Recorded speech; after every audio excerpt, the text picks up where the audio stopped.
Break diagnostic, am direct antidot. Nu știu problema, dar o pot anihila de tot. Se numește moarte, te scapă de dureri, dar s-ar putea ca de la moarte să pieri. Mai bine stai, suferă și-ți pierd, trage pentru o altă zi, poate trăiești mai bine ca ieri.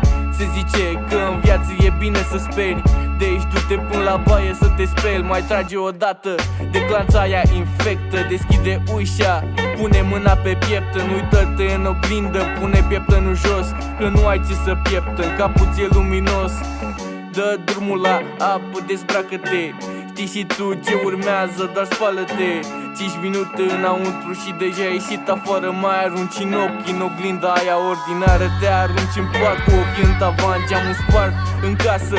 Intră unți în țara asta, e viața ta. E mai bine să mori, răspundem tu și dorința să nu ți-o ignori.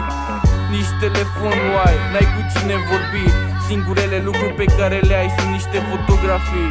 Te uiți la ele și ți-aduce aminte de zilele bune, când stăteai pe afară și făceai cu fractul glume, când interacționai și cu altă lume, când nu erai închis, erai pe bune. Nu că acum trăim de la o zi pe alta, fără job, fără cunoștințe, îți abțin cu groapa. Nici dacă ai muri, n-ai avea ce face, închis în coșciuc sau în casă. Fă singura alegerea, asigură-te că e bună. Nu mai timp ai, dar nu te gândi o lună. Nu e ca și cum te-aș putea ajuta, sau de parcă te-aș grăbi, că mergem undeva. Însă dacă continui să trăiești viața, trebuie să ți-o aduni. Nu mai sta mizerabil de luni și până luni.